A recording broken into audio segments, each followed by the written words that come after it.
Assalamualaikum warahmatullahi taala wabarakatuh. Bismillah wassalatu wassalamu ala Rasulillah wa ala alihi wa sahbihi wa man walah. Allahumma la sahla illa ma ja'altahu sahla wa anta taj'alul hazna idza syi'ta sahla. Allahumma ja'alna minas su'ada'il maqbulin wa la taj'alna minal ashqiya'il mardudin. Allahumma salli wa sallim wa barik ala sayyidina Muhammad wa ala alihi wa sahbihi ajma'in walhamdulillahi rabbil alamin. Terima kasih kepada Al-Fadil Ustaz Syahid sebagai saudara moderator kita pada malam yang mulia ini. Tidak lupa juga kepada pihak penganjur Doah Dum Buluh Gading, ahli mana-mana yang mengikuti pengajian kitab Minhajul Talibin pada malam yang mulia ini. Semoga semuanya berada dalam perlindungan dan rahmat Allah Subhanahu wa taala. InsyaAllah kita sambung semula pengajian kitab Minhajul Talibin karangan Imam Nawawi rahimahullahu subhanahu wa ta'ala wa nafa'anallahu bi'ulumihi fid daraini amin. Kata dia, walau wujida udwu muslimin ulima mautuhu sulliya alaih. Sekiranya didapati, maksudnya kita jumpa udwu muslim, satu anggota daripada orang Islam, ulima mautuh, yang diketahui akan matinya, maka disembahyangkan ke atas anggota tersebut. Contoh kita kata orang tu lemah, orang tu hilang, cari, jumpa kaki je ataupun jumpa tangan. Okey, maka apa yang diwajibkan kepada kita adalah kita mandikan anggota tersebut, kita kafankan anggota tersebut dan sembahyang atas anggota tersebut dan tanamnya. Atau maksud walau wujida udwu muslimin ulima mautuhu sulliya alaih, disembahyangkan ke atasnya. Baik, dia berbeza kalaulah anggota saat itu daripada orang yang hidup. Anggota orang yang hidup dia tidak wajib kita sembahyang, tidak wajib sembahyang dan haram sembahyang. Contoh kita kata orang tu kerak kaki kerana kecil mani dan seumpamanya, tuang dia masih lagi hidup, maka tidak boleh kita nak sembahyang atas anggota tersebut. Lepas tu bagaimana pengurusannya? Malang kita jawab dah. Hukum tanang anggota tersebut adalah sunat. Dia tidak wajib. Ini disebut oleh Khatib Asy-Syirbini dalam kitab Mughnil Muhtaj. Dia kata, amma man fasala min hayyin aw syakakna fi mautihi kayadi sariqin wa dhufrin wa sya'rin wa alaqatin wa dami fasdin wa nahwih fayusannu dafnuhu ikraman li sahibih, ikraman li sahibiha. Dia kata adapun anggota hak yang bercerai, hak yang terputus daripada orang yang hidup, ataupun kita syok, mati ke dak lagi tuang dia. Jadi tadi kita yakin mati, hak ni kita syok tak tahu mati ke dak. Tapi jumpa tangan dia ataupun jumpa kaki dia. Maka ketika tu kata Khatib Asy-Syirbini dalam Mughnil Muhtaj, dia buat contoh dulu kaya disariq, seperti tangan orang curi setelah daripada dipotong. Dan begitu juga kuku, bulu, alaqah, darah berbekam, dan seumpamanya fayusannu dafnuh, sunat ditanam, ikraman li sahibiha, kerana memuliakan kepada tuangnya, sunat tanam.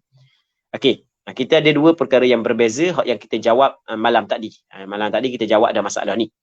Jadi kalaulah anggota saat itu daripada orang Islam, anggota daripada orang Islam yang diketahui dia tu memang mati, cuma hak jumpanya anggota dia saja, maka ketika tu wajib kena sembahyang. Maksudnya wajib dilakukan seperti jenazah dia. Baik. Berbeza dengan anggota orang hidup. Anggota orang hidup tidak wajib kita sembahyang, tidak wajib kita kapang, tidak wajib kita tanang. Hukum tanang hanyalah sunat sahaja.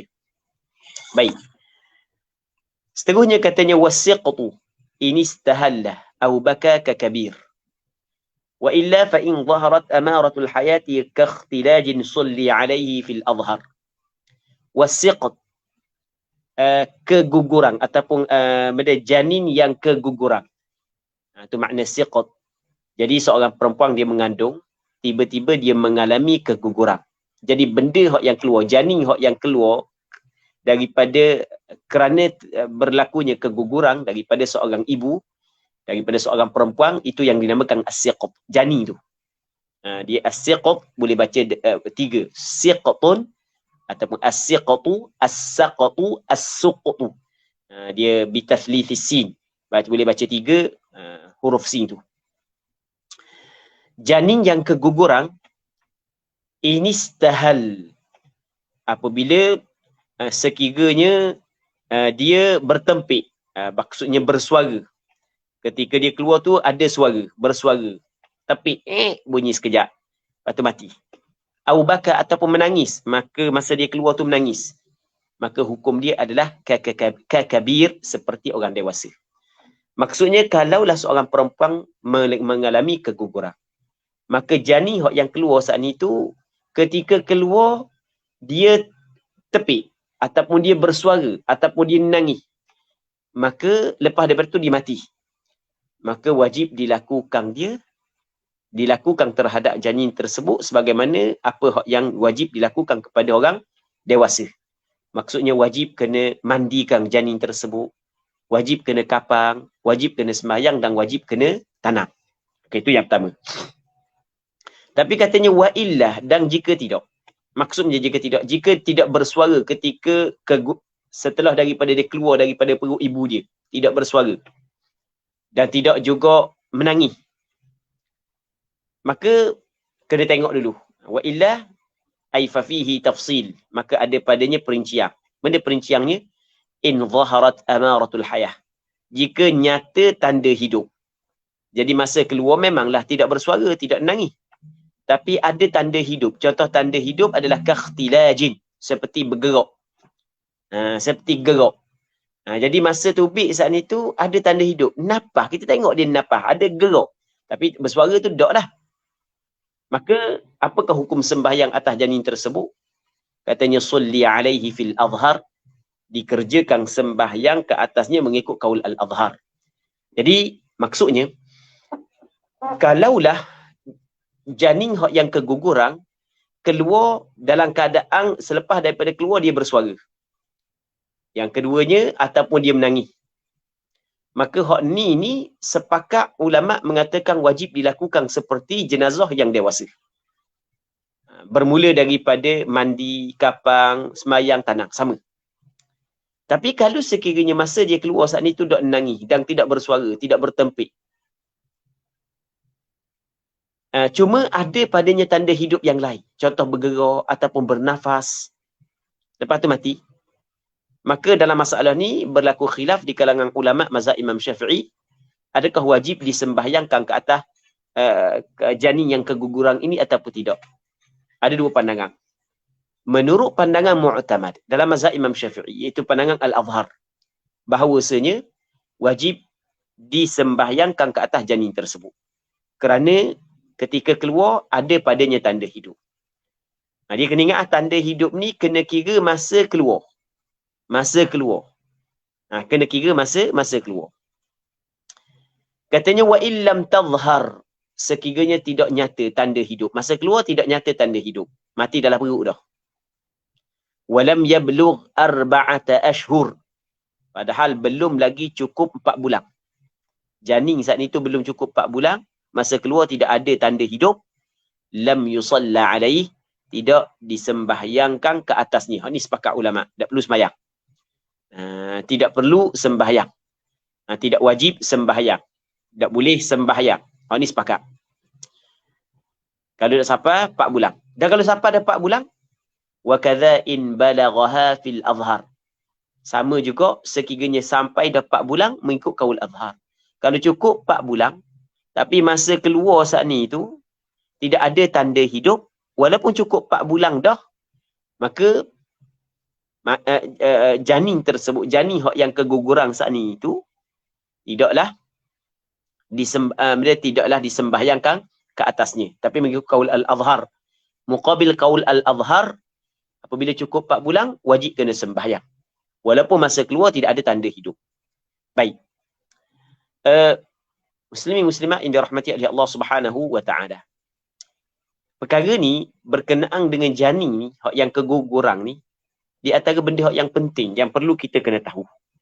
Kerana benda ni berlaku. Apabila benda ni berlaku, maka para asatidzah yang menjadi rujukan masyarakat setempat akan disoal.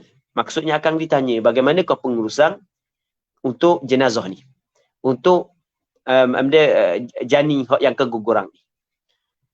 Dalam masalah ni, kita kena tahu, kita kena faham bahawasanya bab sembahyang ia lain daripada bab mandi, bab kapang, bab tanang. Dia lain. Kita ada 4 perkara. Mandi, kapang, sembahyang, tanang. Hak yang kita nak cerita saat ni adalah bab sembahyang. Manakala bab kafang, bab tanang, bab mandi, hak tu bab lain. Baik.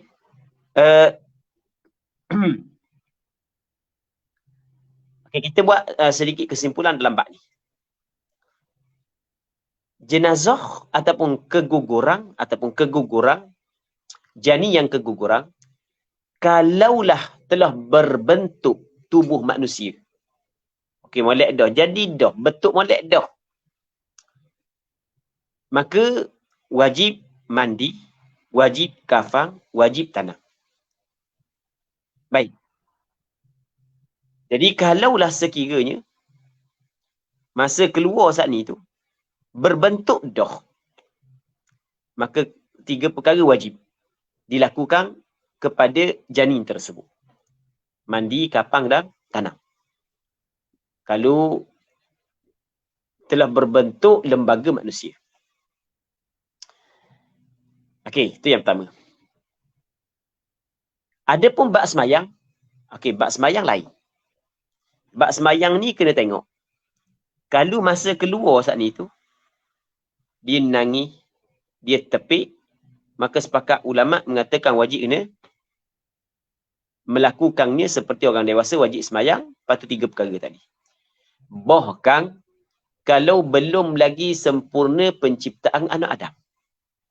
Maksudnya, tak lengkap lagi penciptaan. Tapi masa keluar bersuara, tetap mesti dilakukan seperti orang dewasa. Anggapkan janin itu adalah janin yang cacat. Okey. Sebab apabila bertempik ataupun apabila menangis, maka mesti dilakukan seperti jenazah ataupun mayat orang dewasa. Kedua. Yang ketiga. Kalau sekiranya masa keluar saat ni tu, atau apabila berlaku keguguran, janin saat itu belum lagi berbentuk manusia. Dan tak sampai lagi 4 bulan. Bentuk manusia tak ada, 4 bulan pun tak sampai lagi. Maka, patut tidak masa tubik tu tidak ada tanda hidup. Maka sepakat ulama' mengatakan tidak boleh sembahyang. Apa hak yang diwajibkan, tidak boleh sembahyang dan tidak wajib tidak wajib mandi, tidak wajib kapang dan tidak wajib tanang. Hukum tanang dia hanyalah sunat sahaja. Dia seperti alaqah begitu je.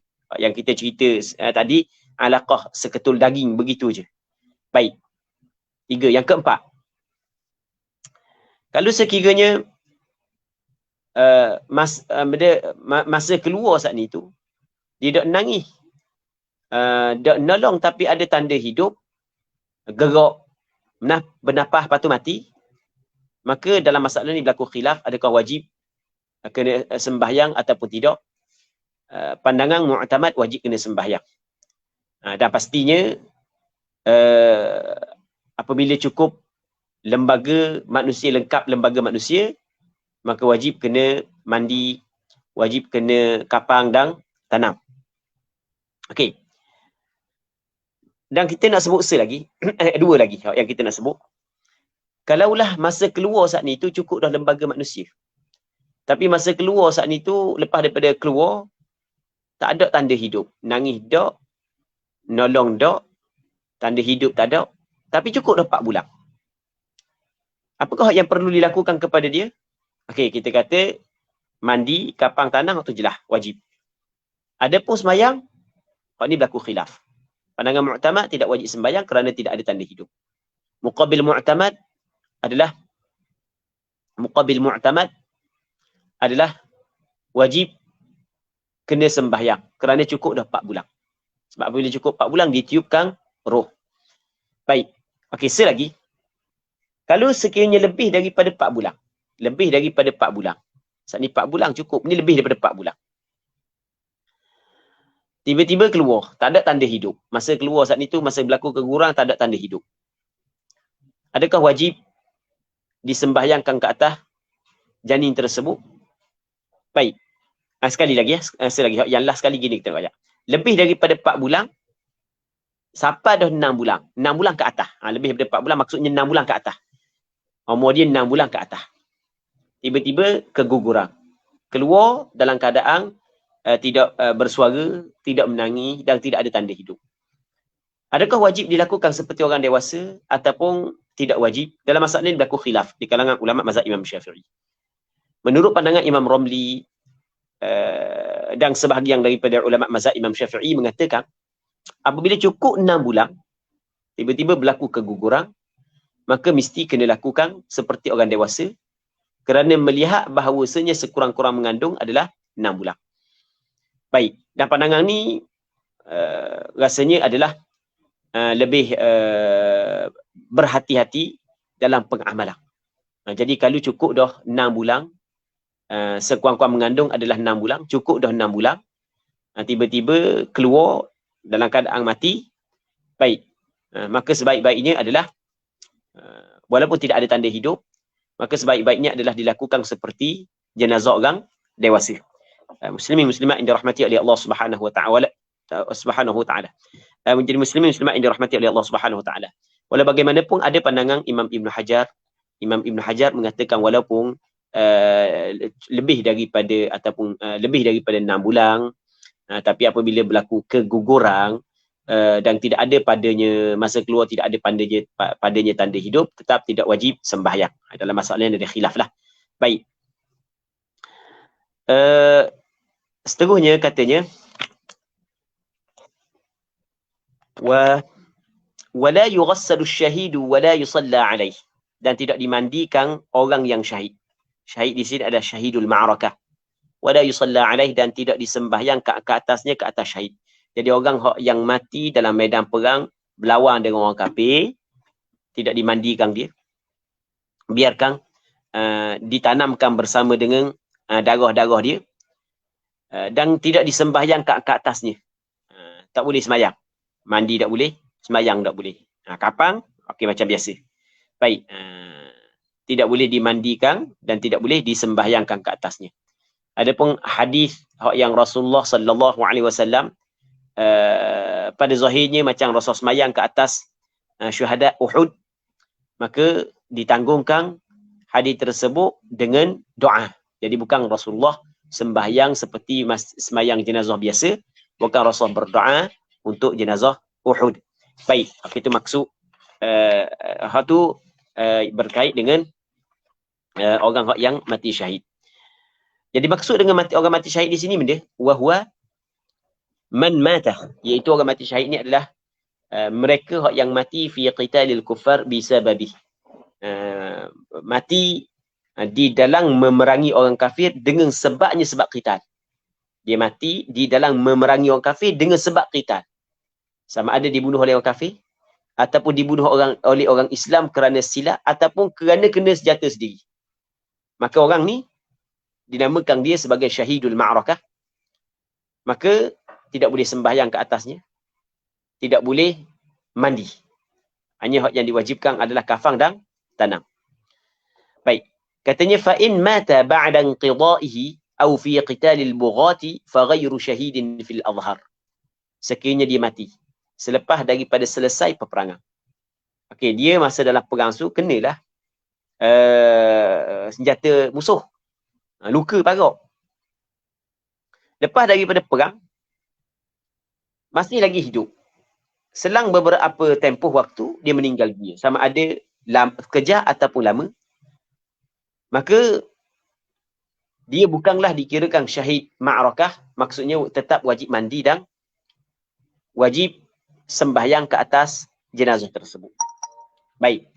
Melainkan cedera dia saat ni tu dalam peperangan, lepas daripada selesai peperangan, dia belum lagi mati tetapi nyawa-nyawa ikang dah.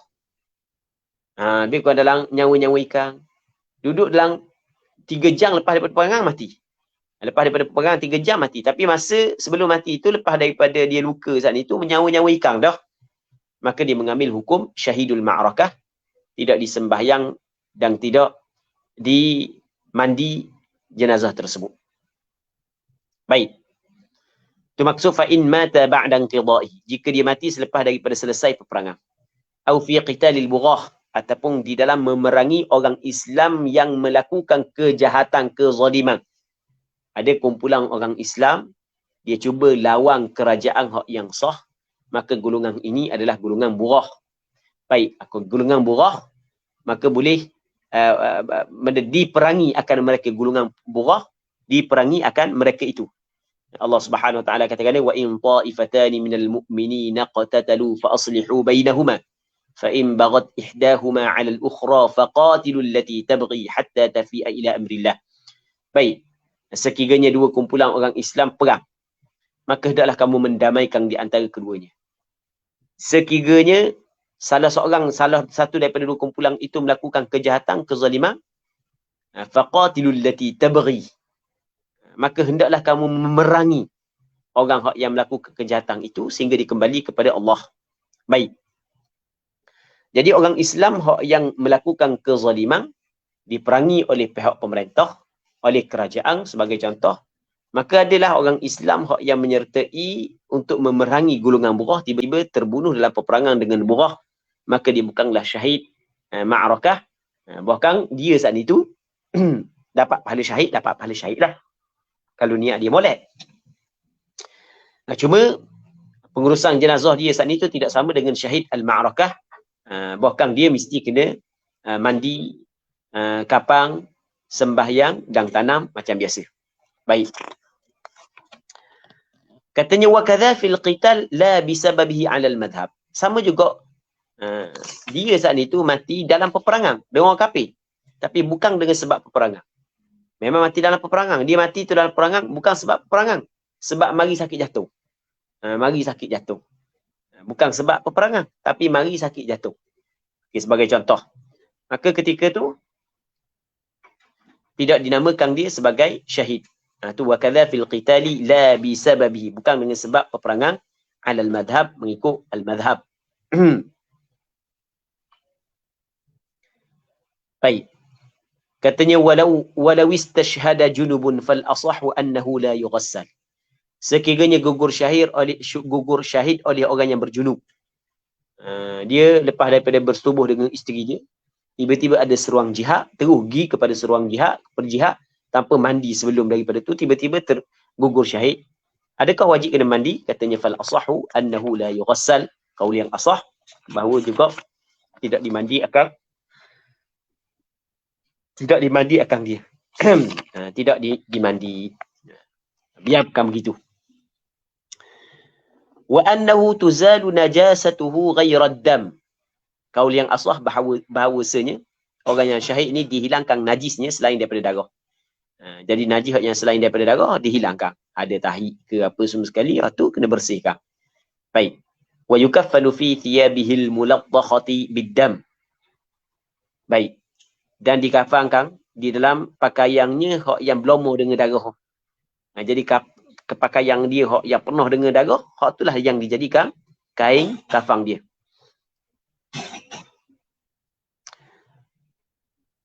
Baik.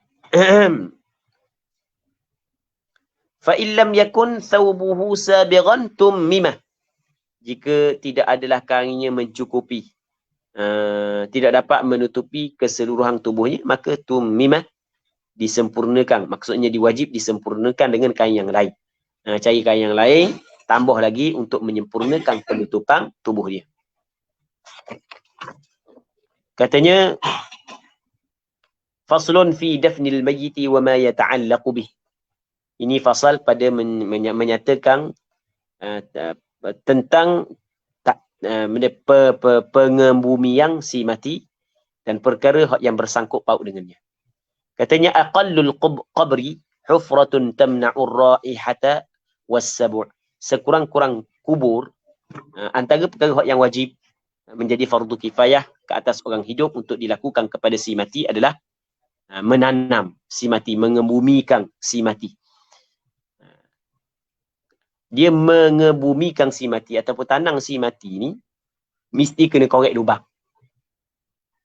Maksudnya tanamlah tanah.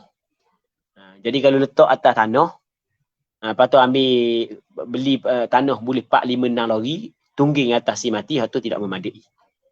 Sebab tu dia kata, aqallul qabr, sekuang-kuang kubur adalah hufratun, satu lubang. Mesti kena ada lubang. Tamna'ur ra'ihata was-sabu', yang menghalanglah ia akan bau dan binatang buas. Jadi kedalaman lubang saat itu kena tengok. Cukup kedalaman lubang saat itu menghalang bau mayat apabila mayat hancur dan menghalang mayat daripada dicapai oleh binatang buas. Kita katakanlah tempat ni tanah mampak. Jadi kalau gali kat pinggang, gali kat pusat, tak apa dah. Ada bau dah. Binatang-binatang buas tidak dapat korek dah. Babi-babi dapat korek dah. Maka sudah memadai lubang tersebut untuk dijadikan kubur, untuk dikebumikan si mati. Cuma daripada segi afdalnya, kan katanya wayundabu an yuwassa'a wa yu'ammaqah. Disunatkan bahawa diluaskan akan kubur. Baik. Wa yu'ammaq, dan di dalam dia akan kubur. Qamatan wa bastah. Benda. Satu kali dia qamah ni setinggi kita berdiri, wa bastah, dan kita angkat tangan. Orang tua kata sengunjung. Jadi kalau kita berdiri, betul kita angkat tangan gini. Itu sengunjung. Okey, tu yang paling afdal. Afdal, okey, kita tinggi mana, ambil olik-olik orang, tinggi mana, lepas tu angkat pula tangan. Begitu. Jadi kalau kita duduk dalam kubur, kita angkat tangan gitu, barulah sampai atas tu, maka hak tu lah hak yang paling afdal. Itu makna qamah wa bastah. Katanya wallahdu afdalu minasyaq in salubatil ard. Dan lahad lebih afdal daripada syaq jika keras oleh tanah. Kalau tanah keras, maka afdal lahad berbanding dengan syaq. Dia hak yang kita nak tanang si mati ni, kita ada dua cara. Hak yang sunat, hak yang afdal. Yang pertamanya adalah buat lahad. Orang-orang tua kata liang lahad. Yang keduanya buat syaq. Lahad ni lagu mana lahad? Lahad ni adalah kita gali lubang. Okey, gali lubang sampai ke bawah. Hak yang bahagian dinding depan saat itu kita gali pula. Sikit lagi kita buat bilik. Lepas tu kita buat bilik bawah tu, lepas tu nanti kita buat masuk mayat dalam bilik, kita pun tutup dengan kayu. Kalau kita tengok daripada atas, tak nampak dah mayat dalam lubang tersebut. Sebab mayat saat itu letak dalam bilik di kawasan dinding hadapan saat ni. Itu makna lahad. Syaq ni kita buat macam parit. Kita buat lokang tengah. Lepas tu kita iringkan mayat dalam lokang tengah tu. Tengah tu. Lepas tu kita tutup dengan papang, ataupun tutup dengan kayu, ataupun tutup dengan batu, tak kira lah. Okey, tu lahad. Dua ni hak yang sunat kita buat. Lahad dengan syaq. Dan tempat kita, ataupun sebahagian daripada tempat kita, lahad tak buat, syaq tak buat, ia pakai keranda terus. Pakai keranda terus, pakai kotak gitu, hukum dia adalah makruh. Jadi, mana-mana hak yang tepat, hak yang ada buat keranda tu, tukar. Buat lahad kalau tanah kerah, kalau tanah tak kerah, buatlah syaq. Ada orang kata tak boleh nak buat syaq, tak boleh. Lahad memang payah. Kita nak buat tanah lembek, kalau lahad payah nak buat. Syaq pun payah, tak boleh tanah. Tak, sebenarnya boleh. Melainkan tanah hak yang tepi patah memang payah, tu memang payah. Tapi kalau tanah pasir-pasir sikit campur dengan tanah boleh. Cuma kita je hak yang tidak berusaha untuk buat. Jadi penuntut-penuntut ilmu dia kena cuba berusaha untuk melakukan perkara ini, memperbaiki kekurangan-kekurangan yang dilakukan oleh masyarakat. Dan ana duduk di Semaya tu, dah ana pengurusi masjid, kubur pun bawah masjid. Kalau ana ada, kalau misalnya orang mati, lepas tu pengurusan jenazah saat itu, ada orang serah kita, insya-Allah ana akan buat syaq. Kita tak buat lahad lah, kita buat syaq. Walaupun tanah kita ada sedikit berpasir, tapi ada cara kita buat. Ana buat. Alhamdulillah ada beberapa kali dah ana buat. Dan ana bincang dah dengan beberapa ahli qaryah yang terlibat secara langsung dalam pengurusan jenazah. Ana kata lepas daripada ni kita buat syaq. Tapi tekah kita tak ada, orang buat juga pakai keranda. Kita orang hak yang belajar ni kita cuba praktikkan benda hak yang paling afdal. Jadi antara lahad ataupun syak. Kalau mampu buat lahad, buat lahad. Jadi kalau kita nak dengar dak boleh nak buat, padahal kita dak test lagi, kita dak terai lagi, tu dak betul lah. Jadi sebenarnya boleh kita buat kalau kita nak. Dan nak dia akan kita dah tak ambuh, dia akan ada macam-macam dalih. Dah tak ambuh macam-macam dalih. Tapi kalau dah nak, macam-macam daya kita akan buat. Jadi kalau kita nak, kita boleh fikir untuk buat. Dan ana buat syak, ana buat cara dia untuk mudah bagi tempat hak yang pasir sikit, ana buat macam kotak. Bukan kita ambil papang sekeping, 2 keping, lepas tu kita buat gitu. Kita letak ambil papang dalam tu, buat macam ke lokang gitu. Lepas tu letak jenazah dalam tu, lepas tu kita tutup dengan papang pula di atas lubang tersebut. Okey, itu cara hak yang paling mudah lah. Reka sendirilah. Baik, untuk buat benda hak yang comel ni. Katanya, wa yudha'u ra'suhu. Kenapa kalau lahad lebih afdal? Kerana Nabi SAW ketika dikebumikan Rasulullah, dibuat lahad untuk Rasulullah SAW. Maka apa hak yang Allah Ta'ala pilih untuk Nabi-Nya, maka itu adalah hak yang lebih afdal. Muslimin muslimat yang dirahmati oleh Allah Subhanahu wa Ta'ala. Katanya lagi, wa yudha'u ra'suhu 'inda rijlil qabr, dan diletakkan kepalanya di sisi kaki kubur. Okey, kita gini maksud dia. Katakanlah ni kubur. Ni kubur. Kita dalam kubur ni, kepala mayat alik ni, kepala mayat alik kanan, kaki alik kiri. Kubur gitu. Mayat kepala alik kanan, kaki alik kiri. Lepas tu hadap, kita iringkan hadap kepada kiblat. Okey, ni kepala. Hak ni kaki. Okey. Jadi kita letakkan kepala mayat di sisi kaki kubur. Okey, masa kita nak masukkan mayat saat itu, kita letak sini mayat. Ini kepala. Jadi kita olor gitu, kepala sampai sini, kaki gitu. Itu maksud dia. Jadi maksudnya, kalau kita nak masuk kat ni pun boleh mayat, nak masuk kat ni pun boleh, nak masuk kat ni pun boleh, nak masuk kat ni pun boleh. Dia pak tu kan. Pak penjuru boleh kita nak masuk belaka, boleh kita masuk kat ni mayat. Kita tak depan ni masuk gitu. Kita tak depan ni masuk gitu. Macam orang masuk ngekan dia kan, dia tak sini. Lepas tu dia pun tak tali pun tolong, lepas tu buat turun mayat. Hak paling afdal adalah kita letakkan kepala si mati pada kaki kubur. Lepas tu kita pun olor kepala, orang bawah sambung, lepas tu pergi kepala duduk sini, kaki duduk sini. Kita maksud wa yudha'u ra'suhu 'inda rijlil qabr. Baik. Wa yusallu min qibali ra'sihi birifqin. Dan diletakkan mayat, diholorkan mayat daripada pihak kepalanya dengan lemah lembut. Okey, holor slow-slow. Lepas tu wa yudkhiluhul qabra ar-rijal, dan memasukkan mayat saat itu ke dalam kubur oleh lelaki. Orang lelaki lah memasukkan mayat dalam kubur. Wa aulahumul ahaqqu bis-salah, dan hak yang paling utama dari kalangan orang lelaki saat itu adalah orang hak yang paling berhak dengan sembahyang. Siapa? Yang kita cerita dah, hak yang paling berhak sembahyang ke atas si mati. Sebelum ni kita malam magang kita ada cerita. Yang pertama sekali adalah ayah dia. Lepas tu datuk dia. Ada hak yang kita ada cerita, bukan malam magang ke malam bila. Tu ayah, datuk, ke atas anak lelaki, cucu lelaki, ke bawah adik-beradik lelaki, si ibu sebapa, adik-beradik lelaki sebapa, anak lelaki kepada adik lelaki, si ibu sebapa, anak lelaki kepada adik lelaki sebapa, pak saudara si ibu sebapa, pak saudara sebapa, anak lelaki kepada pak saudara si ibu sebapa, anak lelaki kepada pak saudara sebapa.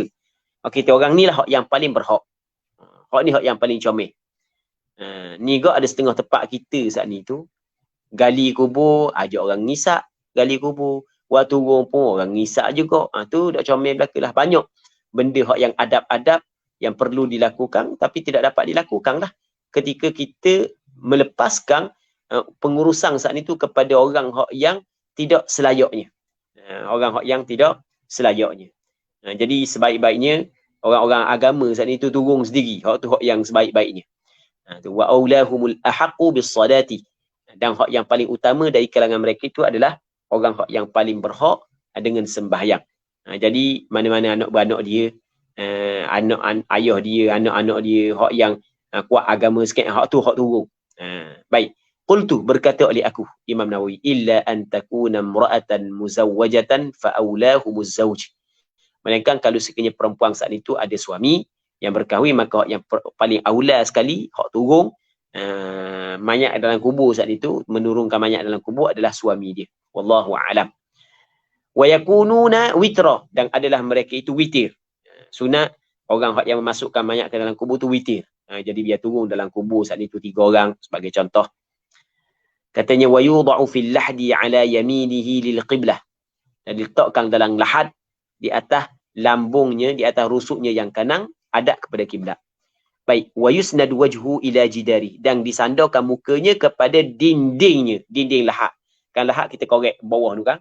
Jadi dia ada dinding dalam tu. Okey, sandar muka dia dalam dinding. Lepas tu wa dhahruhu bilabinatin wa nahwiha.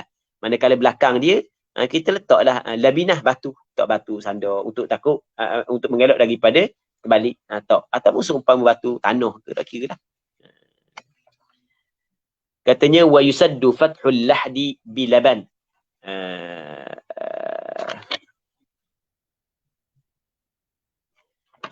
Maksudnya dan ditutup akan pembukaan ataupun permukaan lahad saat itu dengan batu. Okey, tutup dengan batu pula.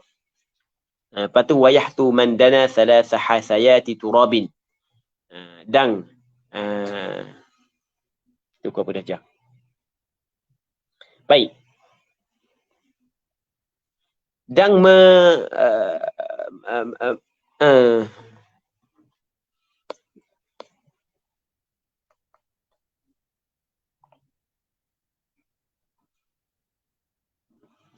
hasa yahtu ni kalau kita kata peru, letak tanah lah. Tu makna hasa yahtu. Baik.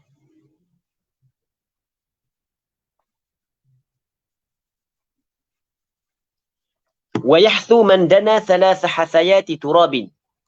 Ambil 3 rauk tanah, maka letak dalam kubur saat itu. Lepas tu thumma yuhalu bil masahi.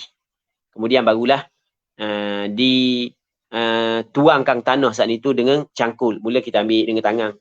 Tok dengan tangan dulu. Letak dengan tangan. Itu maksudnya. Okey, yahtu ni kita gauk. Baru jumpa makna. Dak mari makna ni. Wa yahtu dirauk.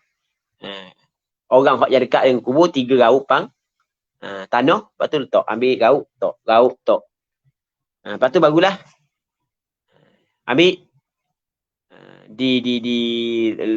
masukkan tanah dengan cangkul. Baik. Tu maksud dia. Sebab dia sunat ambil dengan tangan saat ni tu. Sebab dia kerana di sana ada hadis yang dikeluarkan oleh Imam Ahmad bin Hanbal dalam kitab Musnadnya daripada Abi Umamah Al-Bahili radhiyallahu anhu, katanya lamma wudi'at Ummu Kulthum ibnatu Rasulillah sallallahu alaihi wasallam fil qabr qala Rasulullah sallallahu alaihi wasallam kan kerana di sana ada hadis yang dikeluarkan oleh Imam Ibn Majah dalam kitab sunangnya daripada Abi Hurairah anna Rasulullah sallallahu alaihi wasallam shalla ala janazatin thumma ata qabr al-mayyit fahatha alaihi min qibali ra'sihi thalatha. Rasulullah sembahyang di atas satu jenazah, kemudian Rasul pergi kubur.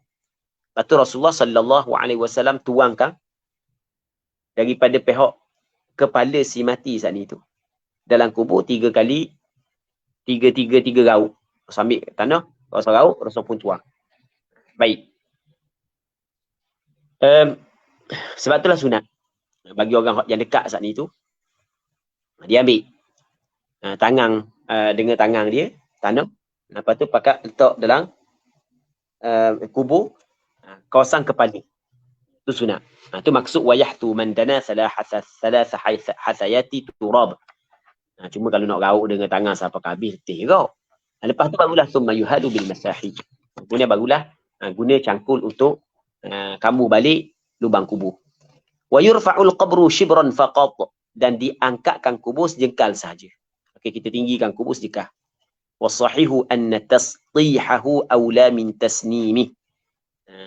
Pandangan yang sahih bahawa buat rata gitu, okey tinggikan sejengkal, tapi buat rata hak tu lebih baik daripada buat bonggol. Buat macam kita kata kok macam rong ubi tau. Orang-orang tua kata, orang Terengganu kata rong ubi. Katanya wala yudfanu thnani fi qabrin illa li daruratin fayuqaddamu afdaluhuma. Nanti kita sambung semula insya-Allah pada minggu akan datang. Sekiranya dipanjangkan umur. Untuk malam ni kita berhenti sini dulu. Kita mengharapkan ada manfaatnya dan ada keberkatannya. Wallahu subhanahu wa ta'ala a'la wa alam. Sallallahu ala sayyidina Muhammad wa ala alihi wa sahbihi ajma'in. Walhamdulillahi rabbil alamin.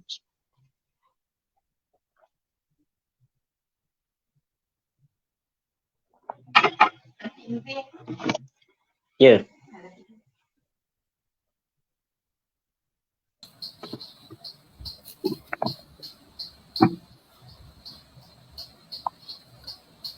Alhamdulillah, salatu wassalamu ala Rasulillah wa ala alihi wa sahbihi wa ala. Terima kasih pada Al-Fadil Ustaz atas bacaan kitab pada malam ni. Kita berhenti sini Ustaz Ya. Dan sekali lagi saya ucapkan terima kasih kepada semua hadirin, muslimin, muslimat, para penuntut ilmu yang sudi bersama dengan kita, dan insya-Allah sekiranya ada soalan-soalan yang terbuku tu boleh kita akan forwardkan pada pengajian pada sesi akan datang insya-Allah. Sekali lagi saya ucapkan terima kasih juga kepada Al-Fadil Ustaz atas kelas ataupun bacaan telaki kitab online kita pada malam ni. Jazakallah khairan katsira, dan sama-sama kita akhiri majlis kita dengan bacaan tasbih kafarah dan suratul Asr. Subhanakallahumma wa bihamdika asyhadu an la ilaha illa anta.